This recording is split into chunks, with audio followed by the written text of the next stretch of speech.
الیاس کشمیری 10 فروری 1964 میں آزاد کشمیر میں پیدا ہوا۔ 1980 کے دور میں افغانستان میں روسی فوج کا مقابلہ کیا، جس میں اس کی ایک آنکھ بھی ضائع ہو گئی۔ 1990 کے دور کے دوران 2 سال کے لیے وہ بھارتی جیل میں قید رہنے کے بعد وہاں سے فرار ہونے میں کامیاب ہوا۔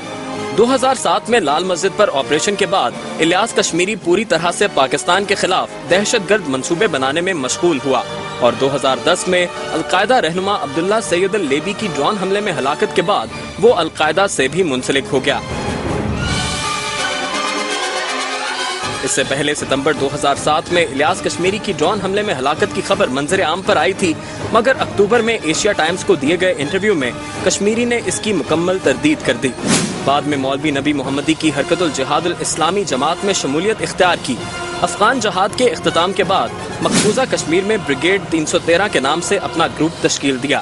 چیچنیا، بوسنیا، افغانستان اور پاکستان میں بھی سرگرم ہے۔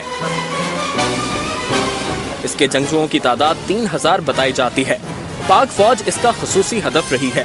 یہ گروپ منصوبے میں ماہر سمجھا جاتا ہے، محاصرے توڑ کر اپنے ساتھیوں کو باحفاظت نکالنے میں بھی ماہر ہے۔